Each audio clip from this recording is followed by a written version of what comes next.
What is up, my friends, and welcome to the UFL Week in Review, one of the longest-running UFL podcasts in human history. This week, we dive into the controversy around the Army's $11 million UFL sponsorship, break down the latest TV ratings, and update you on all the power rankings, quarterback rankings. So stay tuned as we preview Week 4 odds and spreads, explore DFS strategies, and bring quick updates on key player movements and injuries. Don't miss out. It's all here on UFL Week in Review. USFL is in business. The XFL is underway. There's no doubt spring just got stronger. So this was interesting. A report from the U.S. Army's on the U.S. Army's $11 million UFL sponsorship deal has some internal criticism. So key points of the United Football League face criticism about its long-term viability. The UFL's, we thought it was $10 million. It's actually $11 million. Army sponsorship was criticized internally, not in the UFL, but actually within the military ranks. Retired Major General Alex Fink and Deputy Chief Ignatios Marvedidis voiced concerns over the deal's effectiveness. The UFL's online presence and social media engagement were notably low, and they basically said that the reason why they did this was because they were starstruck by The Rock. So basically, this is a report from military.com talking about the $11 million sponsorship deal. The XFL had been working on a deal prior to the merge with the USFL. The Army had concerns about how well the XFL did in 2023, and was it worth the money to do now with the UFL?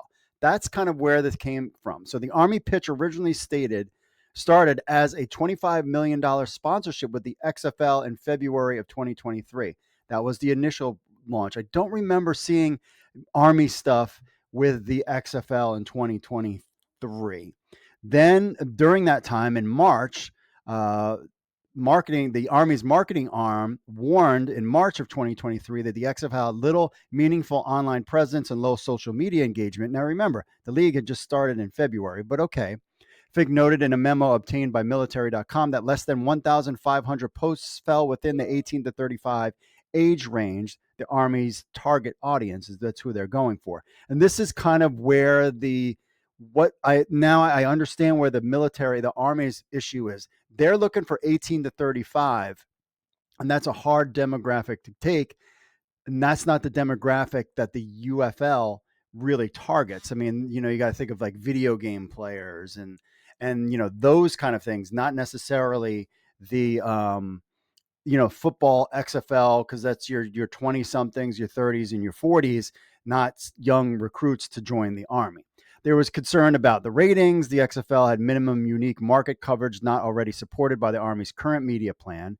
And they recommended the Army not pursue any major relationship with the league, but just local ad stuff, presence at games, that kind of marketing, but not this type of bigger marketing money that they spent.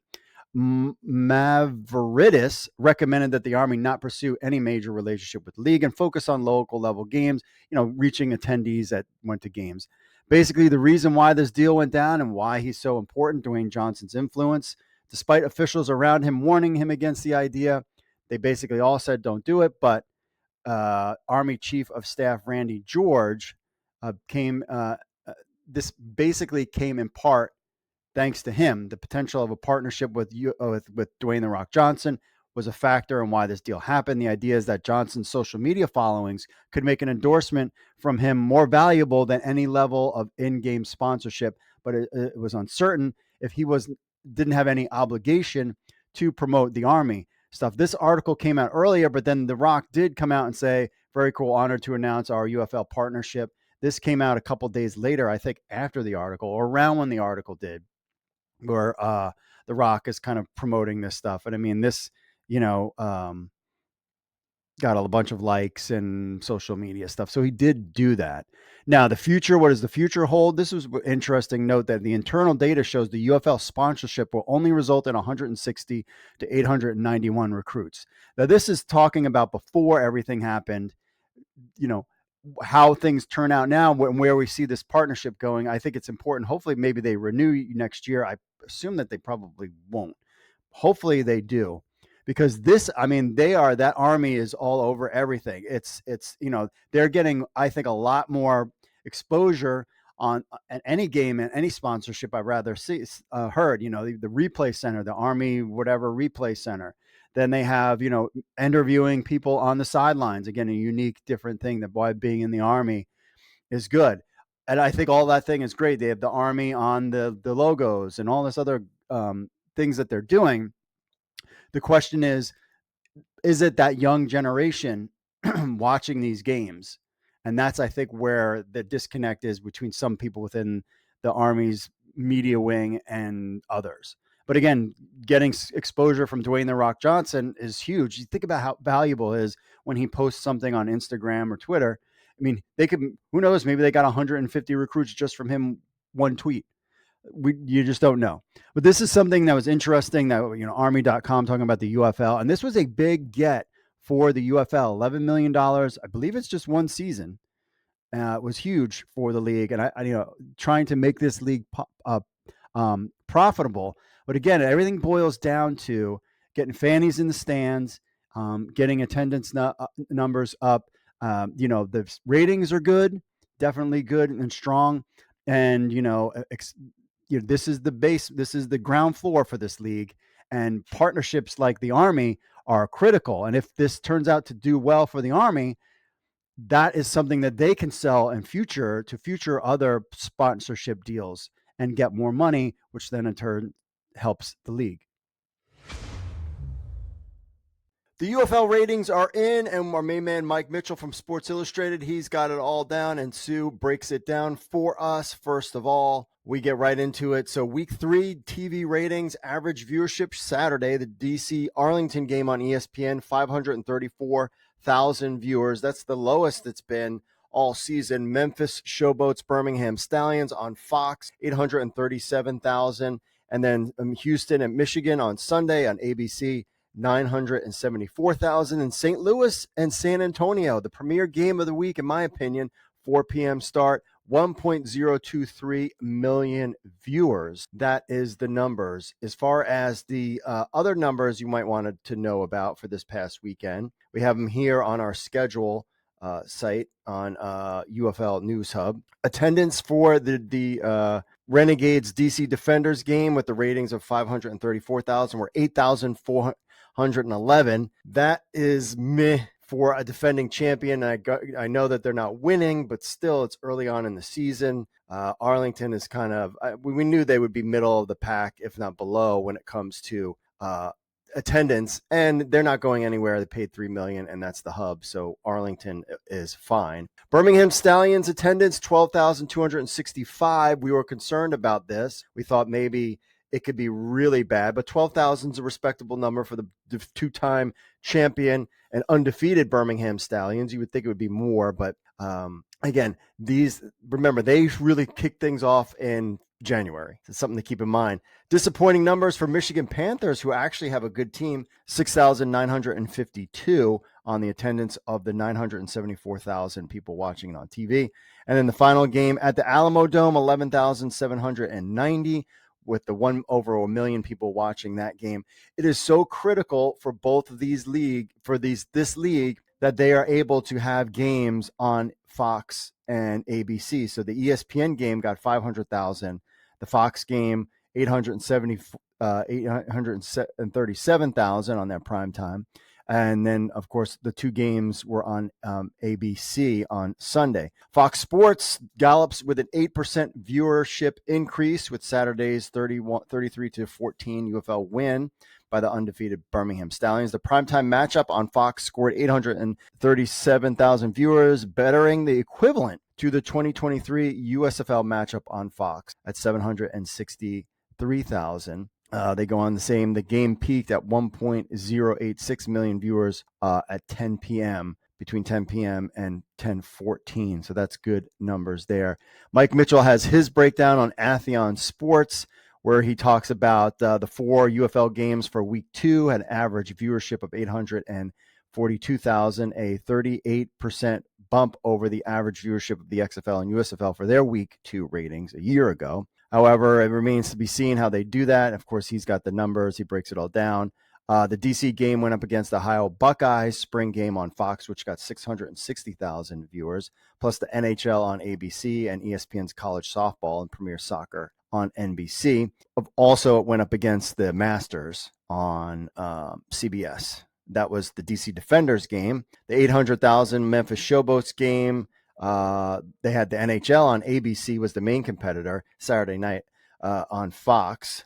For a second straight week, the UFL was the number one in the key 18 to 49 demo on Primetime Network. So that's something to keep in mind on Saturday night. The NHL on ABC averaged 1.1 million, Boston versus, and then the 877,000 for the Islanders Rangers. So you could see there, I mean, they're putting up numbers equivalent to the NHL and not even paying a fraction of that. And just think if they can sustain this and keep it going for the next couple of years, there you go. And then the final round on the Masters averaged 9.589 million viewers. Could you imagine that? UFL championship be good. So that's just some other numbers out there. So overall, positive stuff. You know, attendance is kind of where we thought it would be. The numbers are doing better than the 2022 XFL and the USFL. They were kind of going head to head.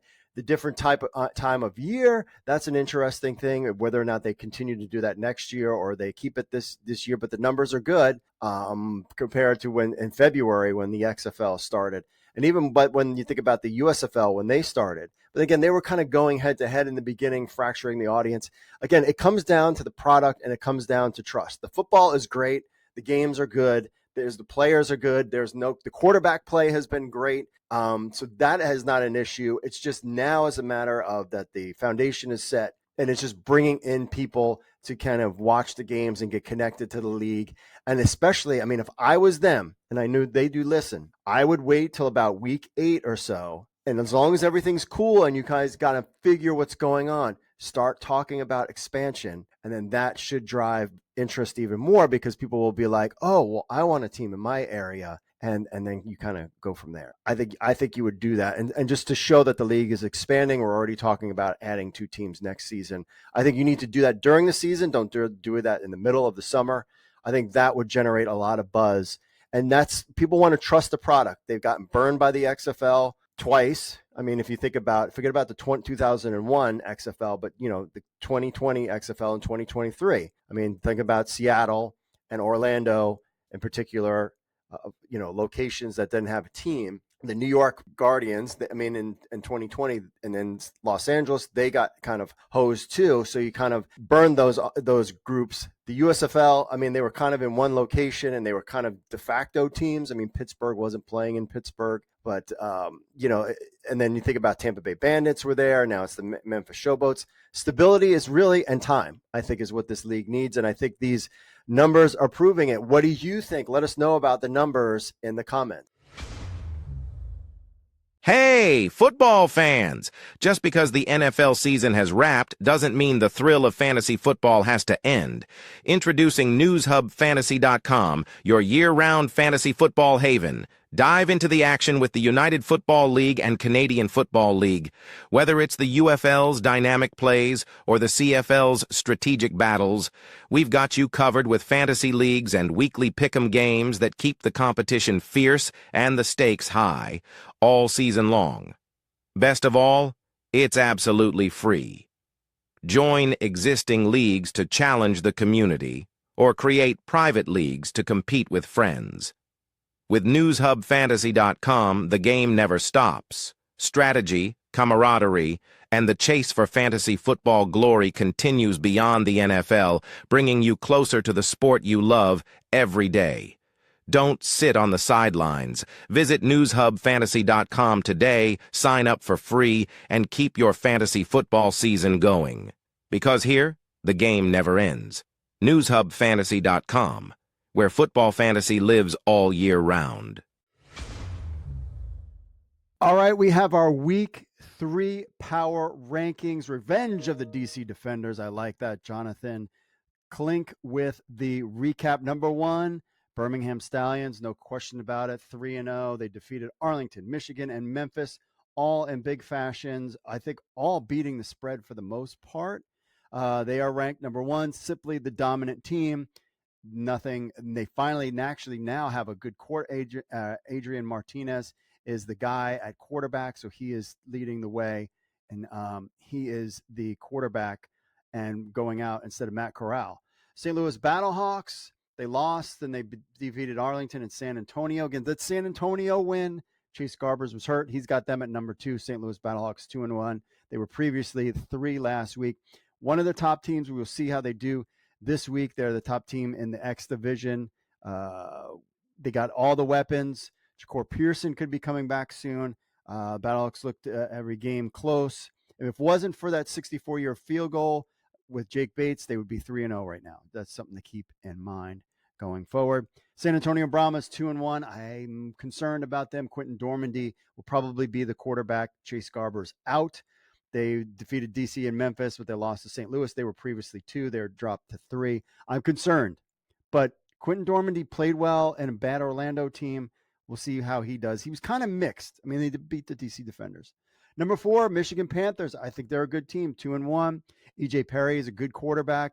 No problem there. They defeated Houston. We knew that they would. They're previously 4. They stay at number 4.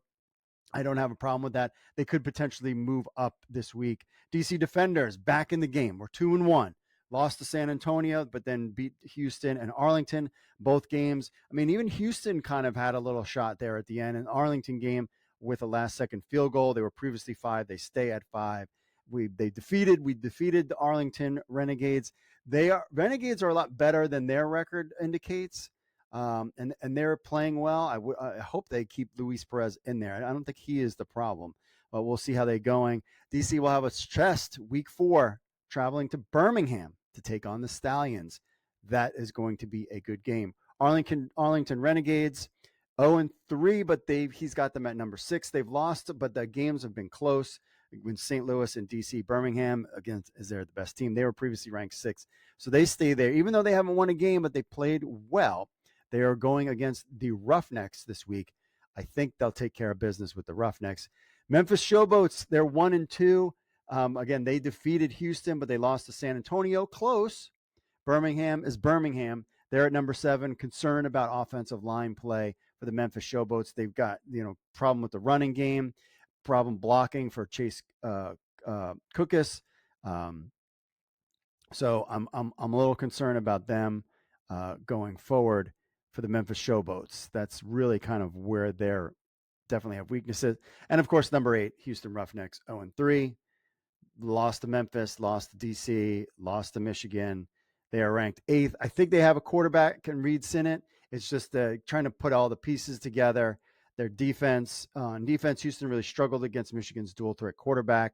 I just not sure that they're a good team this year. So there are your power rankings for week 3 in the UFL season. Make sure you like and subscribe. And of course, let us know what you think in the comments. All right, we have UFL quarterback rankings for week 3. Who's hot and who's not after week 3.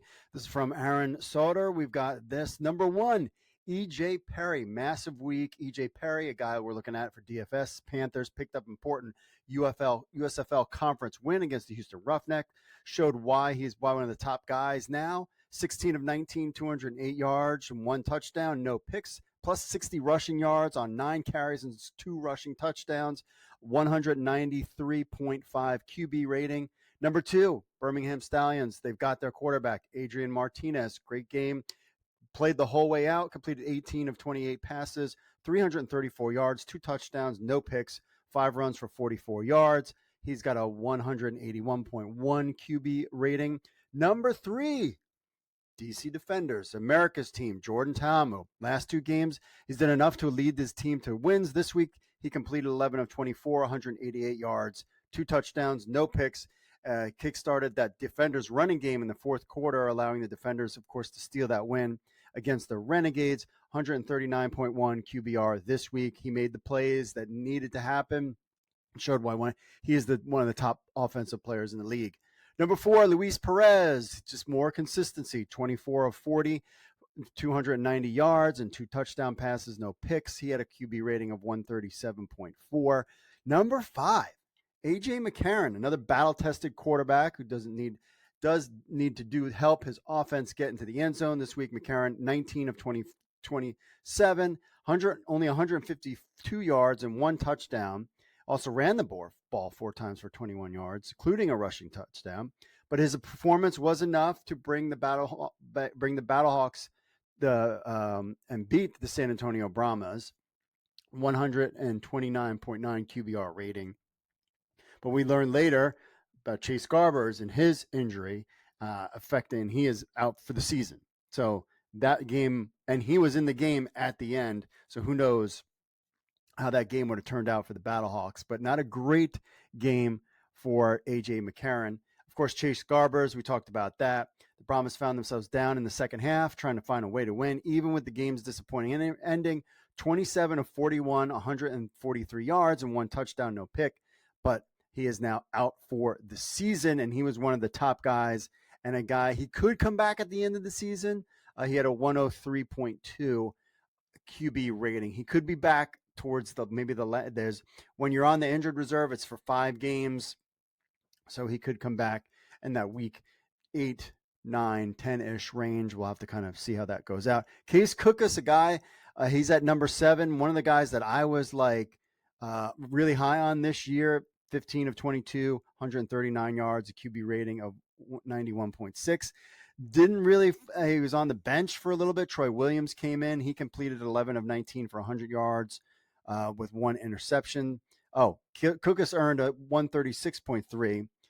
Williams had a 91.6. So, but again, the Birmingham Stallions is the best team. The Memphis Showboats offensive line is not kind of gelled yet. So he's taking a lot of hits.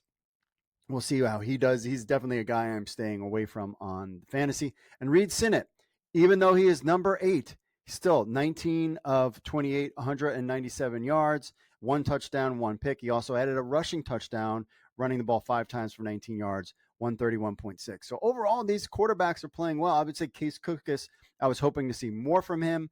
Again, Chase Garber is out for the season, but there you have it. You have number 1, E.J. Perry, 2, Adrian Martinez, Jordan Tahamu at number 3, Luis Perez at 4, A.J. McCarron at 5, Chase Garber's out for the season. He's at number 6, looking great all season long. Case Cookus at number 7, and Reed Sinnett is your number 8 quarterback. And this week's rankings, week 3 in the UFL season, these are the top quarterbacks. Let us know what you think in the comments. Make sure you like and subscribe to the channel. All right, you degenerate gamblers, it's week 4 betting odds. You've got my picks coming up here right now. We've got the games this week: Memphis Showboats at the Battlehawks. We got the DC Defenders at Birmingham Stallions. That's at 7 p.m. if you notice, and that's at 12:30 on Saturday. The 7 p.m. we got 2 games on Fox. Michigan Panthers at San Antonio Brahmas are also both games I would really be interested in watching, but both of those are going to be on 7 p.m. Eastern. And then at 2 p.m., we have one Sunday game, Arlington Renegades at Houston Roughnecks. Let's go through my picks now. First up, we have my picks. So Battlehawks are -2. I'm taking the Battlehawks winning this game. The over is 44.5. I'm going to pick the over, and I'm picking Battlehawks to win on the money line. I think I think the Battlehawks will definitely win by more than 2. Memphis Showboats, I would probably rank them as the 7th, second to worst team in the league. Offensive line problems. St. Louis Battlehawks has got a great defense and some real great defensive lineman players. So I think that's where that is going to lie in. Game 2. DC Defenders at Birmingham Stallions. I did not pick the DC Defenders last week, but I'm going all in DC. I think DC's Defenders are going to win. The Stallions are -8. I think I would take the Defenders. I think it's going to be a close game, and I'm picking the over. It's 47. I'm picking the over on that one. Yes, going all in with America's team, the DC Defenders. Michigan Panthers at San Antonio Brahmas, the other 7 p.m. game on Saturday. Brahmas -1, so they're basically, when it's like that, it's kind of a toss-up. I think Vegas is thinking Michigan Panthers are going to win. I think the Brahmas will do fine. Quentin Dormady and A.J. Smith's offense. Quentin Dormady, I think, will play well.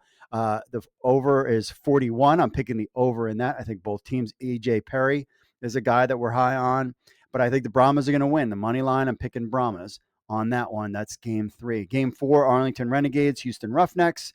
Sunday, our only Sunday game at 2 p.m. Eastern. Renegades minus 2.5. I'm picking the Renegades. I think the Renegades are going to win this. The Houston Roughnecks are the worst team in the league. 46.5 is the over-under. I'm going under on that. Going way under that, and the Renegades to win.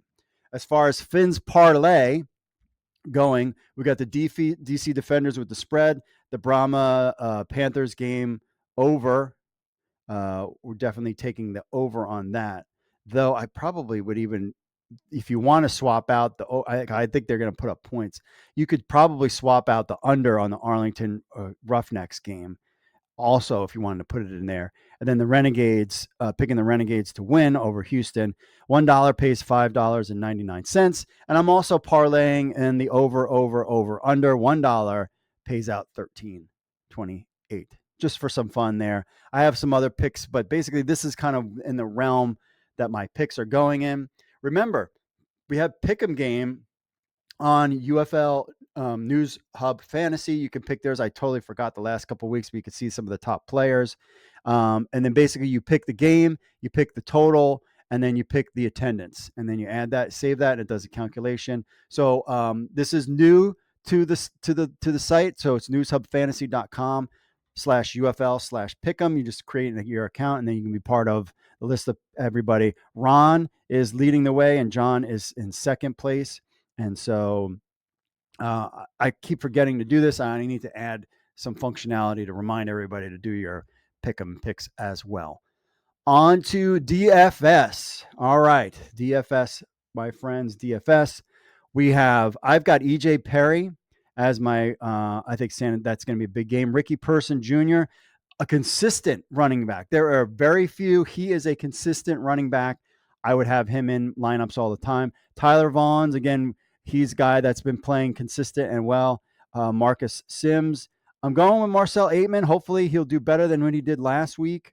And then Cody Latimer has also been playing well and getting a lot of reps. And then Stallions defense. I think even though they're going up against my DC Defenders, the Stallions defense is one of the top in there. If you want to join our fantasy league, they'll be in the comments or in the show notes of joining our DFS league. And there's a bunch of people on there. So join our DFS league and you can be part of our picks every week here on the lineup. Let's see here. We've got one other thing.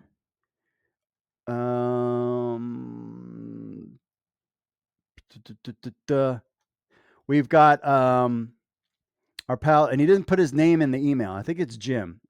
He's talking about last week. He said, I broke even last week thanks to Adrian Martinez lineup hitting 43rd in the big DK tourney. He won $75. That was cool. And he said this week going forward, he's looking for the return of Storm and Dormandy and his chemistry with Cody Latimer from back when they were the only thing that worked right for the Orlando Guardians. That is true. I forgot about Dormandy and Cody Latimer. Stacking with Kirkland too, which is affordable because Dormandy is like a free square. I guess he's going to go with Dormandy, or are you going to go with Adrian Martinez? I'm going to play it safe with EJ Perry. So DraftKings is sticking to their guns, pricing starting running backs over betting running backs. They can keep doing that. I'll take Ricky Pearson, which I did too, for what was, again, worth his lower price last week relative to CJ Marbell. In a flex, he's hoping Mark Thompson is back this week. If not, he costs so much anyway. It'll be easy to flex out to almost anybody cheaper. And Deion Kane is in the last spot because it keeps working. He's another good one. And Birmingham's NFL level defense to round it out. That's his picks. Those are my picks. Let us know what you think in the comments. Is there players that we're forgetting? Would you do something different? Just let us know. But hopefully you can win some money this weekend. In football, every play counts towards the win, just like every click counts towards growing your business. At CM3 Solutions, we're the game changers you need. With our cutting-edge SEO strategies, we'll put your business in the top league, ensuring you're seen by the fans that matter most, your customers. And when it comes to web design, we craft winning plays with stunning websites that not only look great but perform. From the first click, your audience is engaged with user-friendly designs that score big on customer satisfaction. Need a custom app? We've got the playbook to bring your vision to life, enhancing your digital presence and driving your business forward. So, whether it's SEO, web design, or application development, team up with CM3 Solutions. Let's score those business goals together. CM3 Solutions, where your business wins. Visit us today at cm3solutions.com. All right, we are back in our news and notes section. So Brahmas quarterback Quinton Dormandy, he is back. He will be the starting quarterback of the San Antonio Brahmas. Chase Garbers is out for the season due to a wrist injury. Could maybe be back at the end of the season, week 9 or 10. Just have to kind of find out. But Aaron has got a full breakdown of Quinton Dormandy on, about the whole little controversy, but it wasn't controversy, a lie, and then got spread about him in the Orlando Guardians. But he is back. I'm really interested to see how he performs under AJ Smith's offense, because he was kind of like, when they beat DC Defenders, he looked great. And other times I've seen him play and he didn't look that great.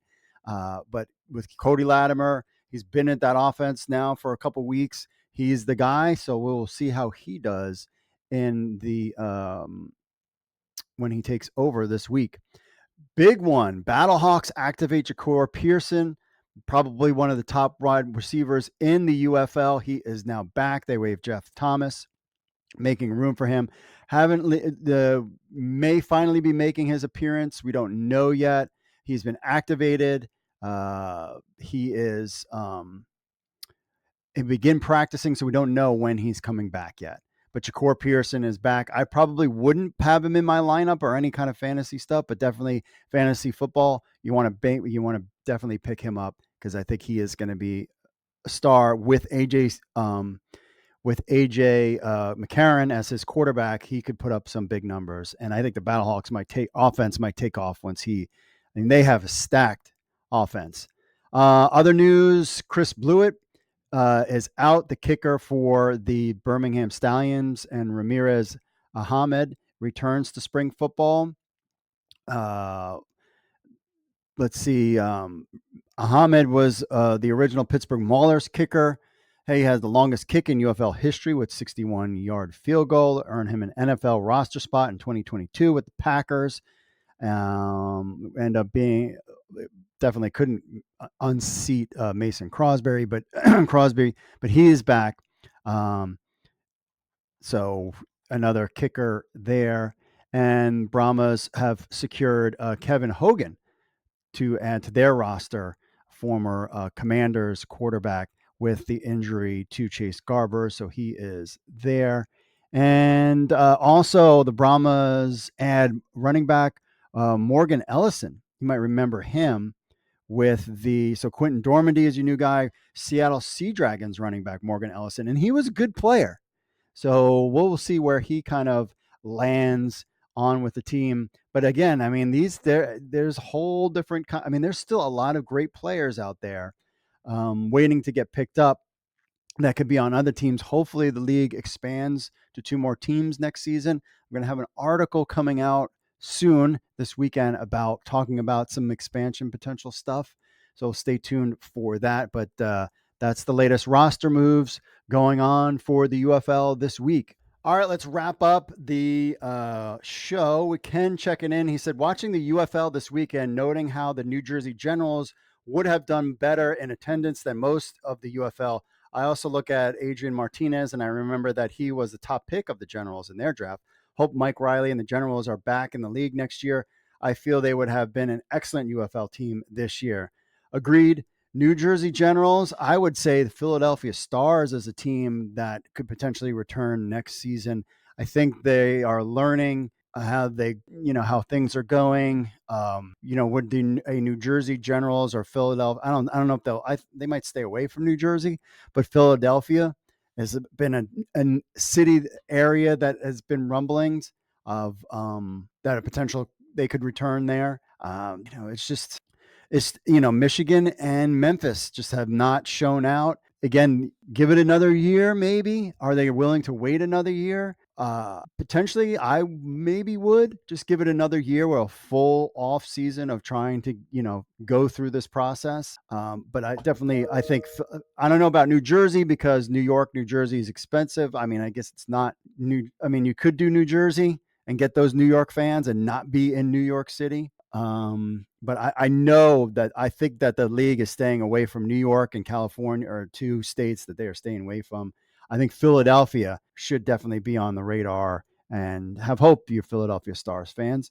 Todd checking in. He says Showboat's biggest run game problem is their play caller. DeFilippo is still calling plays in the same manner he was when he got fired midseason by the Vikings. I thought he was. It's their offensive line. The Showboat's offensive line is where the problem is, unfortunately. And that's what they need to correct. I don't think it's really the play calling per se. I mean, you look at, they have Darius Victor, and he's been able to do nothing. And he was one of the top running backs in all of spring football for a long time. And I don't know if it's maybe a change in the play calling will work. We'll have to find out, but I don't think he's going to change anything.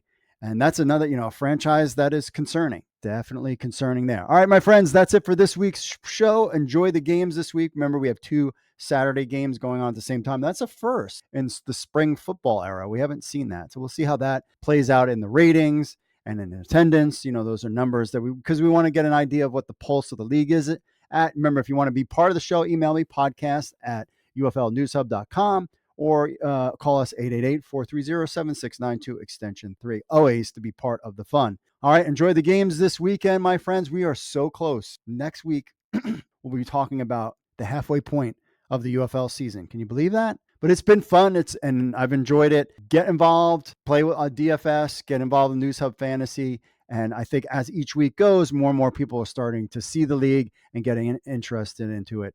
And we'll see where it goes. All right, my friends, that's it for me. As always, God bless, and I will see you all later.